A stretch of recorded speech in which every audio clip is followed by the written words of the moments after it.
an icon that looks like a chat bubble. So if you click on that and just type a note, I'll be monitoring that chat window. So and I'll try to help you resolve any issues that you have. As mentioned in the webinar invite, all registrants will be receiving a recording of this webinar in addition to the slide deck that Eric will be sharing with us. So you'll receive that here within the next couple of days. So with that, I'd like to introduce Eric Thompson.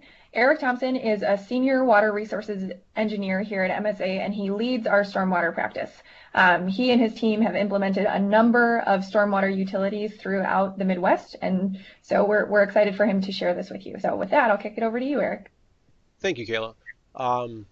So I lead MSA's community of practice for stormwater engineering and planning, and as Kayla mentioned, we've done a number of these utilities really throughout the upper Midwest, Minnesota, Illinois, Iowa, and Wisconsin.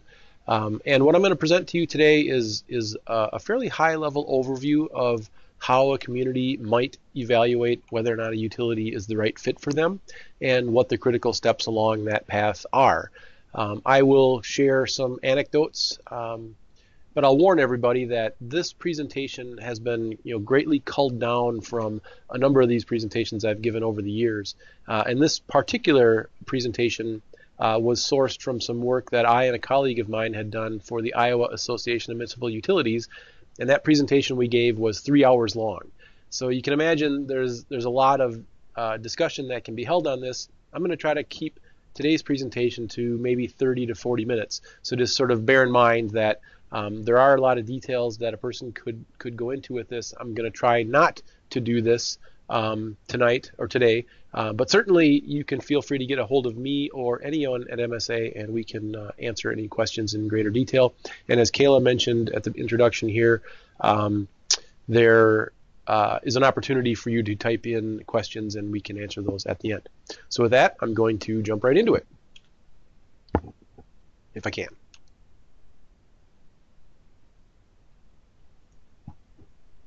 There we go. Had to make my keyboard active for the presentation. So here's our brief agenda. We've got 6 items. The first is, what is a stormwater utility? And we're going to go into how is a stormwater utility developed? What are the alternatives to an ERU system? And I'm going to take a pause here just to explain that ERU is an acronym that stands for Equivalent Residential Unit. In some areas, they call it an equivalent runoff unit. Other areas change the letters around and they call it a residential equivalent unit. Sorry, I'm going to pause here. It seems like there's some technical difficulties. I see people are not being able to hear me. So those that can hear me, I apologize. We'll take just a bit of a pause and make sure that everything's all right.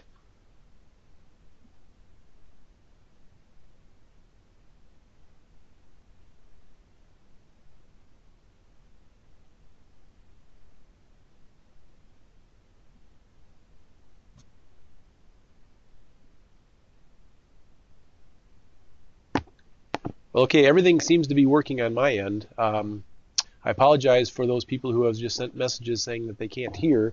I don't know what would be going on my end. Perhaps the speakers aren't properly turned on their end. This is broadcast over your computer screen, and so the speakers associated with your computer should be broadcasting my voice. But for those of you who can hear, which I think is probably the majority, I will go ahead and continue. So continuing with the agenda, what are the critical elements for success? And this is really an important element of contemplating a stormwater utility, because a stormwater utility basically is a new revenue stream. It's not really something that should be viewed as creating a new municipal department and purchasing equipment or hiring staff. It's really a mechanism to generate revenue to fund practices and projects that haven't been funded in the past because of that lack of revenue. And because you're generating more revenue, you're bringing more revenue into your community, that means somebody's paying for it. And a critical element of success is to educate folks as to why they're paying for it.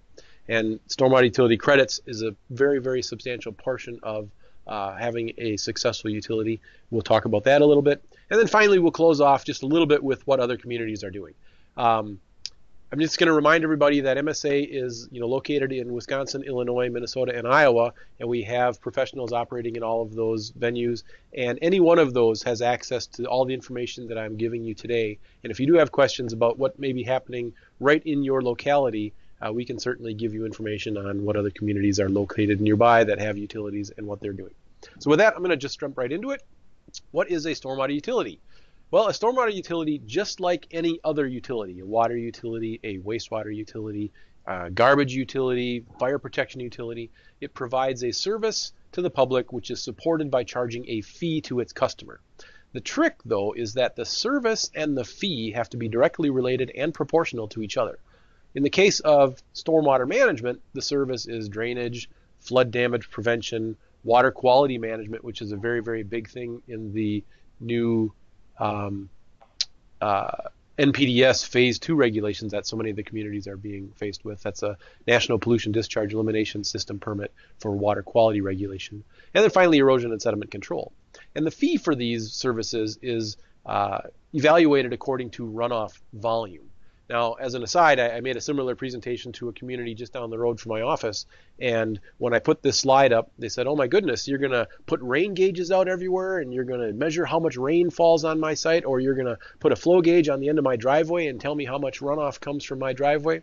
Well, the answer is no, and what we do with the stormwater utility is we develop a customer database that provides very specific information on individual properties throughout the community, and we compare them to each other, and we look at the potential for runoff volume from one parcel relative to another one. And I'll get into that in a few more details later. So again, what is a stormwater utility, and why are we talking about it now? Well, if you sort of go back in time to the 1950s, the early 1950s, there were no public utilities at all. And what had happened was the federal government issued some guidance to municipalities, and they said, and I'm kind of saying this a little bit tongue-in-cheek, hey, it would be a good idea if that water you're providing to your customers didn't poison them.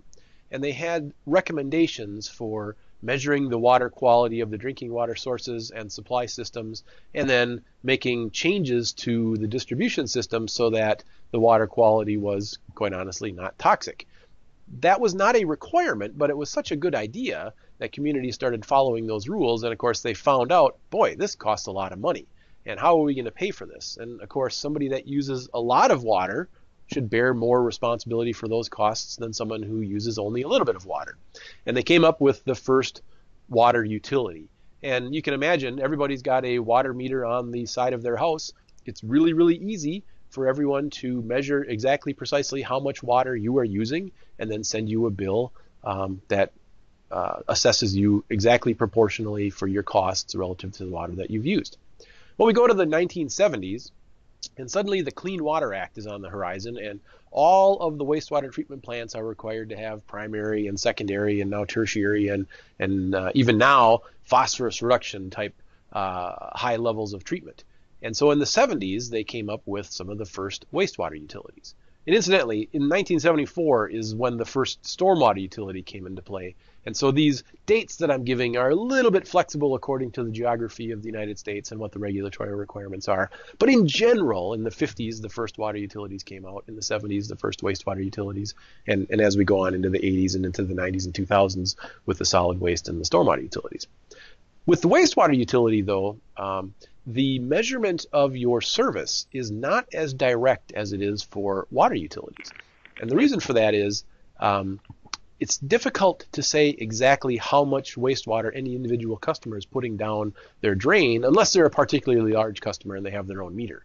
What is done typically is a water utility will join up with a wastewater utility, and they will look at water consumption or water use in the middle of the summer, in the middle of the winter. And they will say, all right, it's very likely in the middle of the winter that all of the water that's coming into your house is also going to be going out your drain. That's because you're not using your hoses to water your lawn, to wash your car, to water the dog, to do whatever it is you're doing. And so the use of water is very proportional to the generation of wastewater. But of course, in the summertime, that's a little bit different. And so they developed a scaling protocol for the amount of water that's used on an annual basis to the amount of wastewater that's generated. And that's why if you look at your utility bill when you get home or when you get your utility bill, you'll see that a lot of times your wastewater charges are expressed as a percentage of the cost of your water charges. So now we look at a solid waste utility. And, I've got in fact, I had to put my garbage can out this morning. And the truck comes by to pick it up and just dumps it in the truck. And they don't measure the amount of garbage bags I've got. They don't measure the weight of garbage that we're putting in there. Certainly they don't do that either for the recycling program. But the idea is they know how many truckloads they are delivering to the landfill or to the recycle center or however they're ultimately disposing of it. And they know what those costs are. And they know the number of customers that are served. And they determine the average demographic of that truck haul route. And they say, all right, this is predominantly a residential development, and we're getting this many truckloads, we're paying this much in the way of tipping fees at the landfill, and therefore we will distribute it to the communities and the customers according to these average rates. So the idea is we have this water utility, which is very, very specific, and then we get to a wastewater utility and we're making an extrapolation. We go to a solid waste utility and we're extrapolating even more, and that takes us to the stormwater utility. The bottom line here is, as these services have had more demands put on their system, and the systems have gotten, of course, older and older and older, there's this need for generating additional money to pay for those costs. So the volume of the water is the basis for the water utility. Again, also the basis for the wastewater utility. The weight or the volume of the refuse as extrapolated on a per customer basis is for the stormwater utility and the solid waste utility and so on. So it starts out directly measured, but it's extrapolated and, more importantly, can be legally defended as a method of extrapolation for determining charges for a stormwater utility.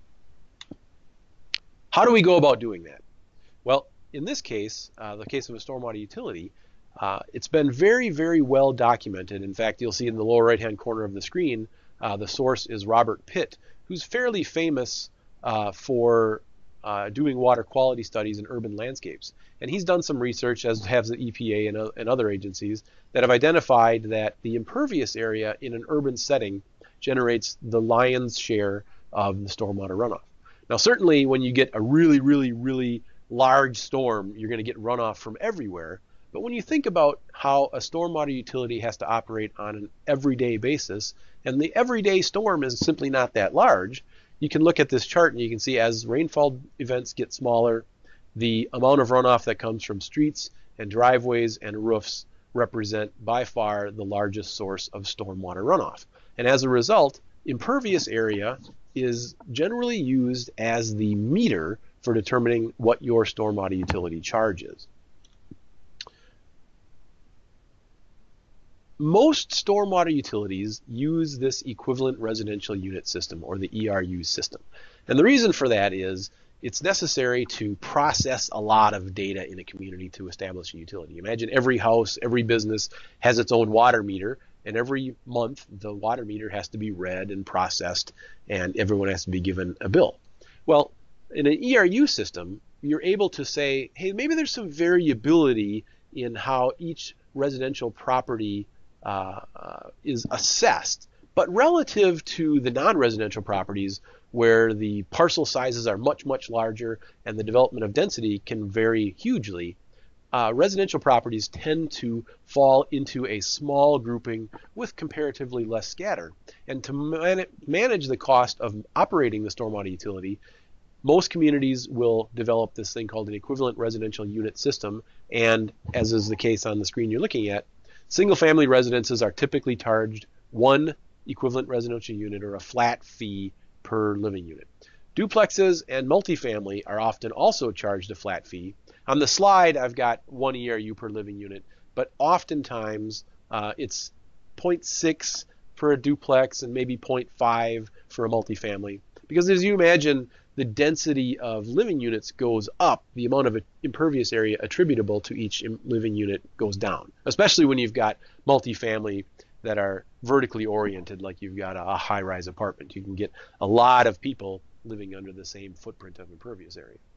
So how does this differ from the non-residential parcels? Well, if you have, say for instance, determined that the average residential parcel has about 3,000 square feet of impervious area, and that is your ERU size, if you compare that to a, for instance, 30,000 square foot non-residential property, you divide 30,000 by 300, or 3,000, and you get 10. So you'd have a charge rate of 10 times what the average would be for a residential property. So it's simply a ratio. And again, the basis for this is that there's not a lot of variability in the residential properties when compared to the non-residential properties. And so to save a little bit of overhead cost and not have to constantly be updating the utility database every time somebody comes in for a sidewalk or a driveway or a patio permit, it's much more cost effective to go with an ERU system.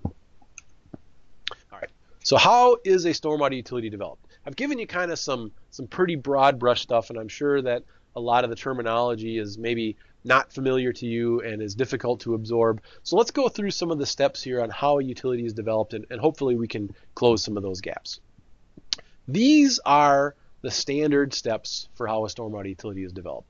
You know, if you were, for instance, going to hire a consultant, chances are most consultants would follow this same step. If you were to do it in-house, you would probably also want to follow these very same steps, because it's a pretty tried and true tested practice to go through these steps in order to get a stormwater utility implemented. And the first step, of course, is to do a stormwater utility feasibility study. The question is, does it make sense for a stormwater utility to be implemented in our community? Can we generate enough revenue to meet our needs? And if we generate that revenue, are we breaking the back of our constituents? That's what really drives a feasibility study. There is a lot of data development that has to be done in this land use analysis. You need to look into credits and adjustment policies for people who maybe have on-site stormwater management. If they are doing something on their own, which results in less cost for the community to manage stormwater, it's very similar to a water utility user just flat out turning their tap off. If they're doing something that results in less water cost, they should get a credit for that. Similarly, you need to make some instances for adjustments, because it's possible that there will be a special case scenario dealing with one particular customer, and you need to have the wherewithal to apply for special conditions within the guidance of a stormwater utility ordinance. So that ordinance gives you the power to have a stormwater utility and describes instances where people can get credits and adjustments from their base charge as determined by the land use analysis. Finally, you've got to make a master account database, because obviously you've got to take all of this data and put it into the billing system. You need to have public education to explain to people why this is going on. And it's pretty important, I think, to recognize that, especially when you're working with a consultant, the consultant will give you the database at the end of the project, but you don't necessarily want them to ride off into the sunset. You want to keep them around a little bit, just in case there are some bugs in the system that need to be worked out after that first bill gets sent. And certainly there will be questions from the public that you want to have somebody that has the information right at their fingertips available to answer those questions in as timely a manner as possible. All right, so that stormwater utility feasibility study, it answers basically 4 questions. The first is, what is the ERU size in your city? And again, it's mostly assumed that communities are going to go with an equivalent residential unit. I'll go into a little bit of detail later on other alternatives to that, but by and large, you know, greater than 80% of the communities use ERUs as the way to build their stormwater utility program. Of course, the question then becomes, how many ERUs are there in the city? Because that sets what your stormwater revenue rate might be. How will the stormwater program cost distribution be different amongst a tax-based system, which is likely what's being used prior to the utility, and in a utility system? And what is typically found is that most of the tax base in a community is tied up in residential properties versus most of the impervious area, which generates stormwater runoff, being tied up in the non-residential properties. And when you go to a utility system, you're able to see that there is a disparity between how things are funded using tax dollars versus how things should be funded according to the demand that any given parcel puts on the system. And then finally, the last question is, what would we have to charge people knowing how much money we want to generate and how many charge units there are in the city. Do we need to charge everybody $500 per year, in which case we might consider that to be infeasible? On the other hand, if it's a relatively low rate, most states, the average is about $50 per household. If it's a lower rate, well, that might argue for a little bit greater feasibility for moving forward. How do we go about figuring out that ERU size and how many ERUs there are in any given community? The slides I've got on the screen right now demonstrate how we do probably 95% of all of the parcel analyses. These are 2 screen captures from a geographic information system or a GIS system with an aerial photo and parcel mapping. And you'll see on the photo on the left, it's a single family residence, and we've got outlined in red on top the roof area for the house and the roof area for the garage on the back side of the house. And in blue, we've got sidewalk and a little bit of patio and a driveway. And I would just call out at the bottom where the driveway's cut off there, kind of on a straight line running left to right. You can see that the driveway apron actually extends further south. And the reason it's cut off there is because this is the privately owned impervious area. The area within the right-of-way, which is publicly owned, is typically not attributed to anybody in a stormwater utility system. So we digitize this information using an aerial photo, and then we cookie cutter it out according to the parcel mapping attributable to that house, in this case, to identify how much impervious area is on their property. And what we do is we make a statistically significant random sample. So just imagine I'm covering my eyes and I've got a map in front of me and I'm poking at this house and I'm poking at that house and I'm poking at that house. And we measure up the impervious area. We take an average and we do a statistical analysis on it. We grab a couple more. We take the average and do a statistical analysis on that. And after a while, we'll find out that the population of samples that we've taken is enough that adding more to it isn't changing the average. And that is how the equivalent residential unit gets sized. When we do that analysis, we can also sometimes add in the multifamily. And so you got a photo on the right showing how we've got roofs outlined in red and we've got the parking / driveway area outlined in blue. And you can do the exact same analyses. The only caveat is you have to figure out how many living units are attributable to that parcel. So each building in this case looks like it might have 6 apartments in it. So you've got 11 buildings with 6 apartments, so there'd be 66 living units attributable to that impervious area quantity right there. And you would factor that in on a per living unit basis. So that's why you can see, all things being equal, that residential ERU for single family might be higher than a residential ERU for a multifamily. But you can figure that in anyhow that you want. Many communities treat all living units the same. Some communities use something called a tiered approach, where there are residential rate for single family, a duplex rate, and maybe there's a multifamily rate. And others, spread that out even further. This is sort of a distribution, a normal distribution, although I'm kind of putting a air quote around the word normal, a normal distribution of how we do that analysis. So in this case, we looked at a number of residential properties in this community. And on the far low end, we found a few that were really, really quite small. They had less than 1,000 square feet of impervious area when we looked at driveways and sidewalks and roofs and patios and decks, etc.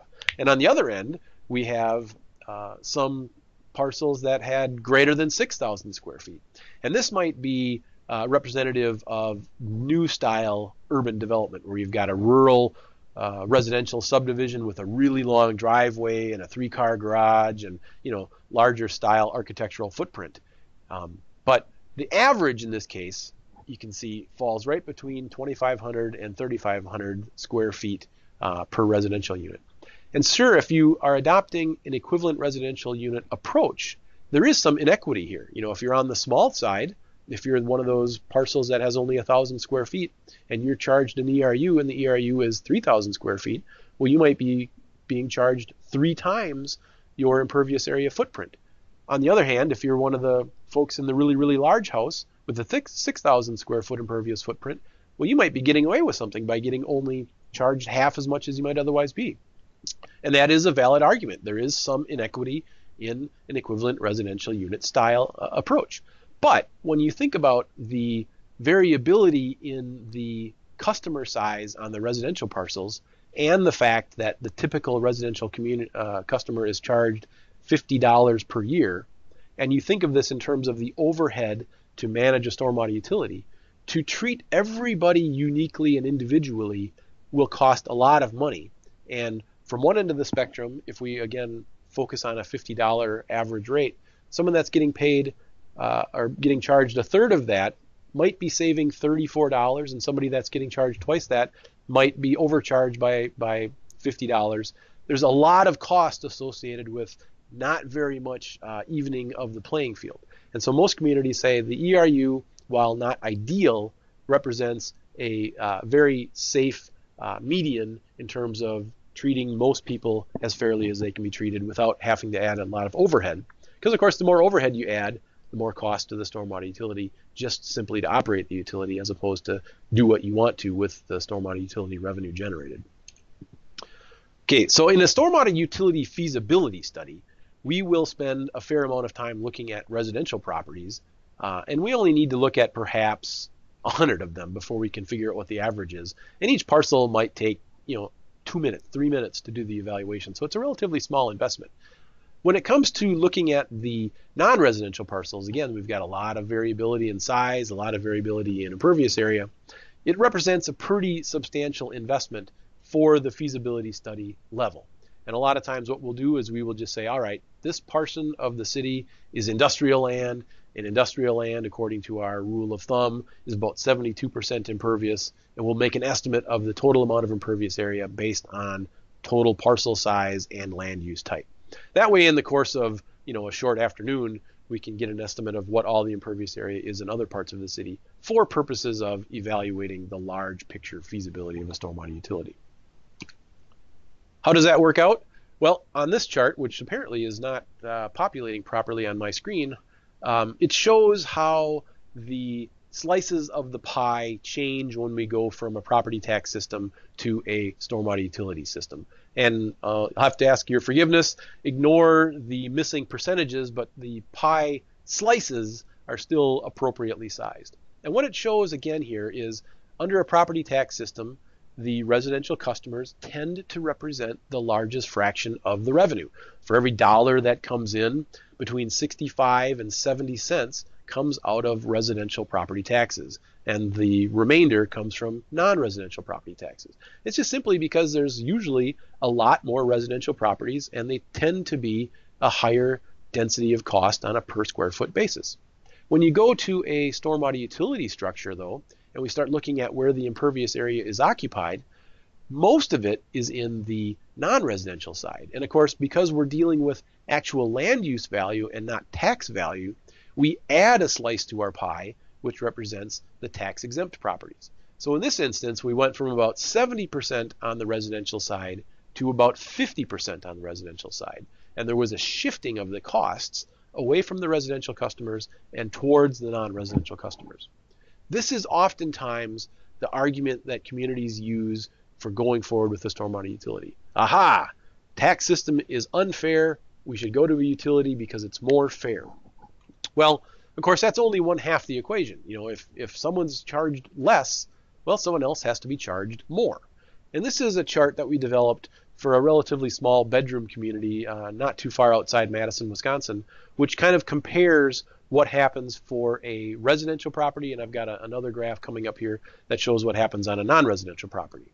And so if you look at the dotted red arrows, coming in from the left side of the screen, we've got a stormwater utility budget of about $460,000.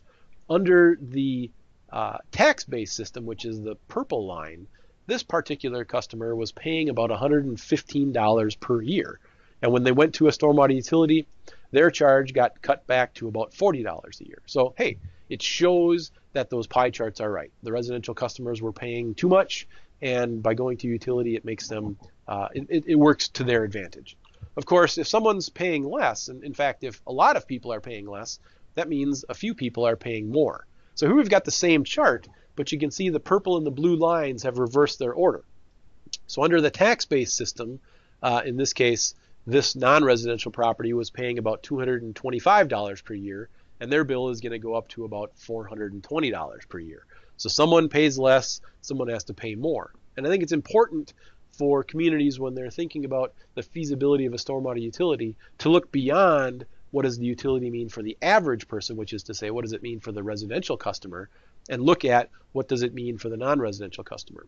And a lot of times the studies will include what we might think of as a top 20 or a top 100 customer bill list, where we'll actually look out and find who the top customers are and see what their bill might be, so that when the elected officials are deciding whether or not to go forward with this utility and or what rate to set for the utility, they understand exactly what it means for some of their perhaps hardest hit customers. All right. So I promised you that I would talk a little bit about some of the alternatives to an ERU system, and it will be just a little. There's a chart here coming up which kind of shows how this can become very, very complex very, very quickly. So there are several alternatives, each one basically given by one of these boxes on the screen. And the first one is to say it's not area-based and it's just a flat fee. And generally speaking, this makes me cringe, because the whole argument of a stormwater utility is that the utility service, the drainage, the flood protection, the water quality improvement, is proportional to the service provided or the contribution to the problem. And when you have a flat fee, which is not based on area, and everybody's just paying $1 or $5 or $10, it flies right in the face of what makes a utility equitable. And it can be, quite frankly, rather dangerous to do, because a lawsuit can challenge it. It can be found to be inequitable, and then the utility can be overturned. Which is why most communities use an area-based utility. And some of them, most of them, use strictly an impervious area utility, although some use a pervious and impervious area. So for instance, the city of Madison, where I live, has a stormwater utility based on pervious and impervious area. And so my bill comes with a certain charge rate for the impervious area on my property and a reduced charge rate for the pervious area on my property. This adds quite a lot of complexity to the system, because instead of having only one variable that determines your fee, you've now got two. And of course, given that you're measuring two, the implication is that as you change one, the other one will change as well. And the example I typically give when showing this slide is about 10 years ago, my wife and I got frustrated with our single car garage, and we decided that we wanted to have an additional off-site parking spot. So we demolished our garage, pushed it back a little bit, and built a 1.5 car garage, because that's all we could fit. But we put in a parking stall kind of offset from the garage a little bit, so we can both park our cars off the street. Well, somebody from the city had to come out and assess how much impervious area changed. They had to figure out what we removed, figure out what we added, and adjust our bill accordingly. And our bill went, at the time, from something like $16 a quarter to $18 a quarter. And I think that kind of demonstrates quite well the issues associated with overhead when dealing with an ERU-based system versus a non-ERU-based system. Obviously, the City of Madison has a non-ERU-based system. It is much more fair and precise on a customer-by-customer basis, but it's very, very costly for them to have to deal with minor changes to one property out of however many there are in the city when it comes to managing stormwater. So when you look at the different structures, most of them are impervious area only, and most of them are ERU based. But even still, as an ERU base, you can add a little bit more of that fairness in there by having tiered approaches. I'll give an example. The city of Dubuque, Iowa, has a tiered ERU base where they've got small residential, medium residential, and large residential. A couple of slides previously, I showed some data from a bedroom community where I commented on how there was a rural residential subdivision with a long driveway and typically larger garages. For that community, we ended up with a tiered ERU approach also, but it was just simply small and large. So you can look at the data in any given way, and depending upon how the political climate is, quite honestly, and what the interests of the staff are who have to operate the utility, you can get fairly convoluted. But again, I'll state that in greater than 80% of the time, it's a flat ERU-based system, only factoring in impervious area. All right, what are the critical elements for success from a stormwater utility? And there are really three. The first one is the preparation of a clear statement of need. The idea here is that you are going to charge your constituents more money because you're implementing this new utility, and you need to justify why this money is required. If it is sort of viewed as, well, everyone else has one and we should have one, or it's kind of not really substantially justified, it gets really difficult to say, hey, we are going to collect more money, but things are going to stay the same, so just give us your money. You can imagine, just being a human yourself, that's not really a sellable argument. Basically, you have to document that implementation of the utility will result in an increased level of service, and that level of service is proportional to the stormwater utility fee. So this covers really two items. The first is you have to have sort of a problem statement. Hey, our community has drainage problems, or we have recurrent flooding, or we have new regulations in the form of stormwater management that we have to comply with, and if we don't comply with them, we will continue to have these problems, or we will be faced with lawsuits, or otherwise we will be forced to generate money which is less fair than in a stormwater utility. And then there's the geographic issue, of course, because people that flood tend to be at the bottom of the hill, and people that don't flood tend to be at the top of the hill. And you need to equate both the benefit in terms of, hey, there's flood reduction for people at the bottom of the hill, but there's contribution to that flood problem that are caused by people at the top of the hill. So if you can bring those two issues together, that's usually what it takes to have a successful statement of need. Then you need to have complete and transparent accounting. So the idea is nobody has a water meter on the side of their house that will tell them what their stormwater utility charges are. So if they have a question about what their charge is, they have to have the ability to come into City Hall or get on the phone and talk to somebody and say, why am I getting charged what I am getting charged? And you need to be able to show them on a map or on a computer screen or something like that. Well, here is your property, and here is the amount of impervious area on your property, and here is the amount of impervious area on other properties, so they can get an idea of what the magnitude is. And I kind of conclude this slide with this last paragraph that just says, in practice, very few businesses are severely impacted by a utility.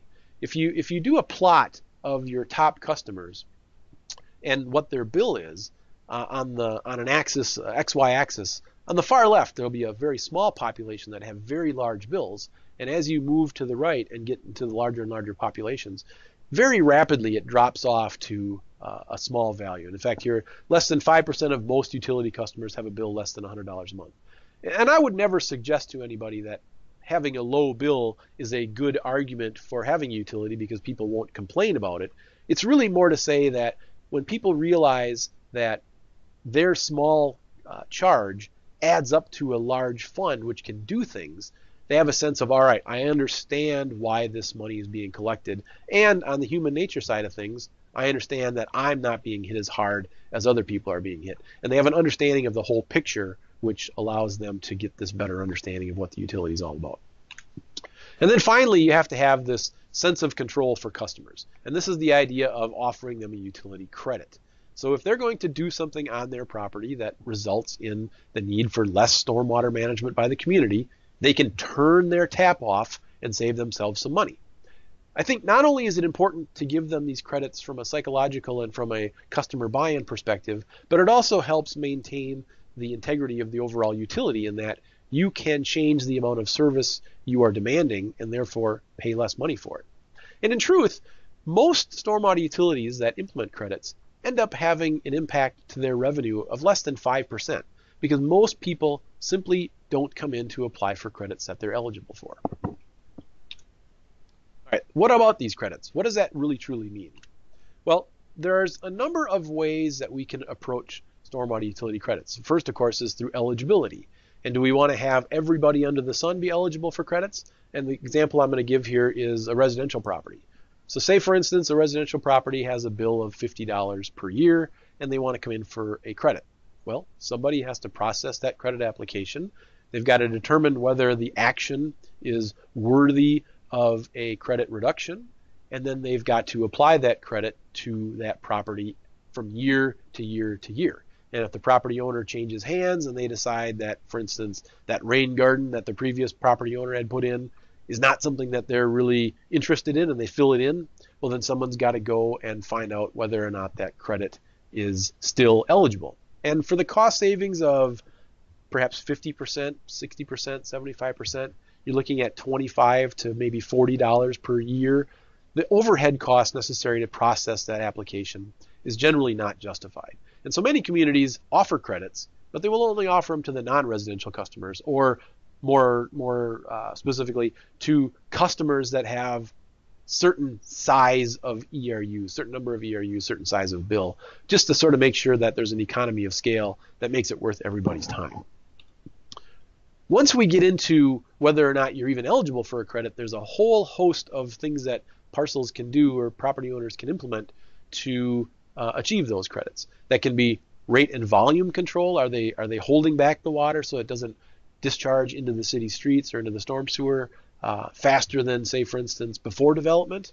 Are they providing water quality treatment through infiltration or sedimentation? Do they have a water quality feature on their site? There's a utility credit type called direct discharge, which is to say, are they even discharging their stormwater into the municipal system?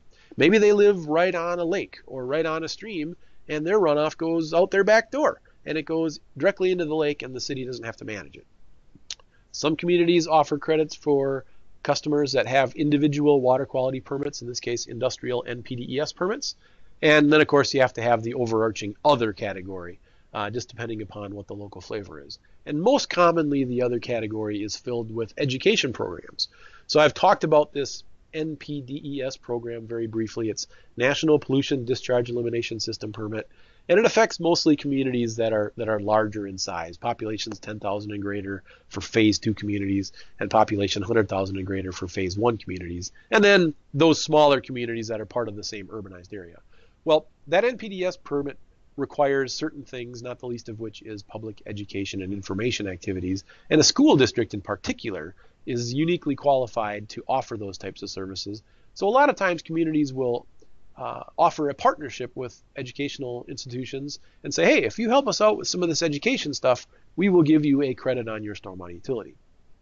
So if you look at this chart that I've been sort of talking around, you can see that most communities, around 75 to 80%, offer some level of credit. And then you can see that some of them, most of them offer a credit for rate and volume.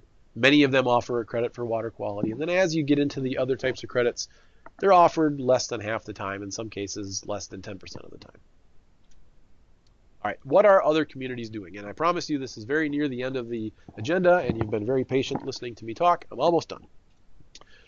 What are other communities doing? So if we look through Iowa, I am personally aware of 75 stormwater utilities with an average charge of $45 per year. Most of those utilities are set up using the equivalent residential unit, but there are, in Iowa in particular, a fair population that use a flat fee system. In Illinois, there is less published information and just less information in general about the number of stormwater utilities. I'm aware of perhaps a half a dozen to a dozen of them, and they average about $50 per year per household, and again, very, very prevalent using the ERU system. In Minnesota, I'm aware of 71 utilities, which average a slightly lower rate of about $32 per year. Last time I calculated that rate was a few years back, so it may have gone up now with some of the additional requirements that Minnesota Pollution Control Agency is adding to their communities for dealing with water quality in impaired watersheds, which there's unfortunately a number of. And in Wisconsin, there's about 120 utilities, and this data is fairly hot off the press. The Public Service Commission, which is a state agency here in the state, as well as the American Public Works Association, kind of pooled their resources and did a survey throughout the state, and they got 121 respondents which said they had a stormwater utility. And the average in the state is about the highest in the upper Midwest at $62 per year. And the reason for that is in Wisconsin, a lot of the communities are regulated under this NPDES permit program, and unlike states of Minnesota, Iowa, and Illinois, they have a numerical standard for measuring their improvement in water quality, which represents a very substantial cost, which of course drives up the utility rate. But they come in at about $62 a year, which is not hugely different unless you're comparing it to Minnesota, in which case it's almost twice that value. The two images I've got on the right side of my slide are some summaries that MSA has put together working with different groups to figure out, what data is available on stormwater utilities. And that it's presented here just to let you know that it exists. It's a lot of data to put on a PowerPoint presentation, and you'd go cross-eyed looking at it even if I expanded it to the point where you could read it. But I put it up there just to let you know it exists, and you can request that information of any MSA staff in the company, and we will be sure to get it to you.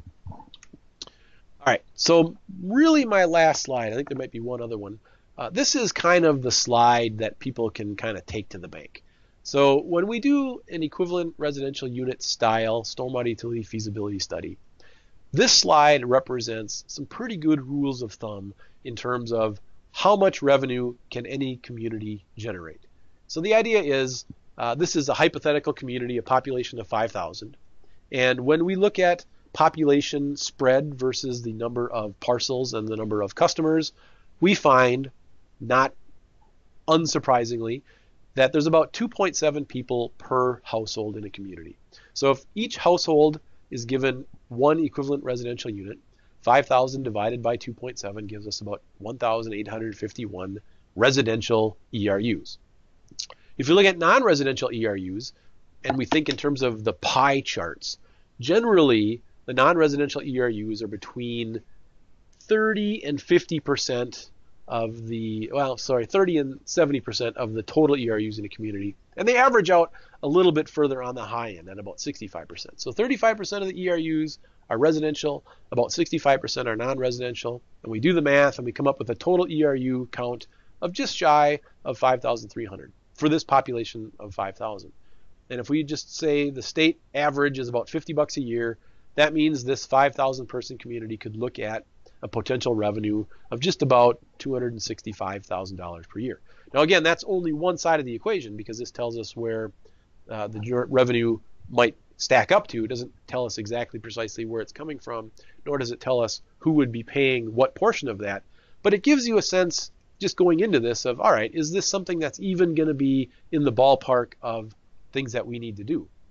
Bearing in mind that a lot of times stormwater utilities are contemplated because there is one big issue or a few smaller issues that have to be dealt with, but there's also the ongoing everyday stuff that has to be sometimes factored into the stormwater utility as well.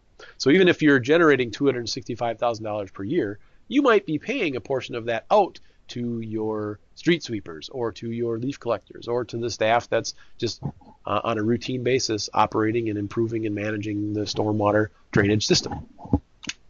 All right.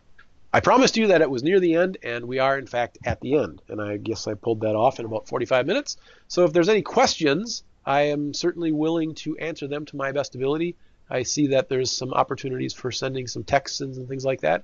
And maybe Kayla has been collecting them while I've been talking.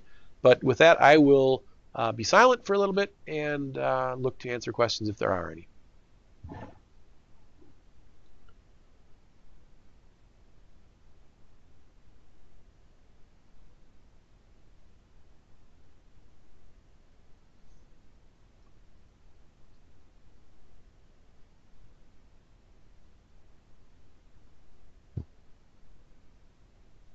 All right. Well, since it sounds like there aren't any questions, I would once again like to apologize for any technical difficulties that you may have experienced.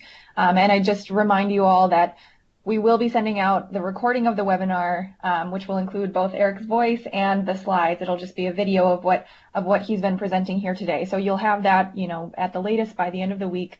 So if you did experience any technical difficulties, hopefully that resolves that issue for you.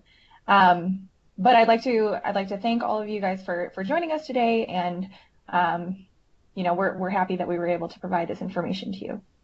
So thank you. Yes, thank you, everyone. Bye-bye.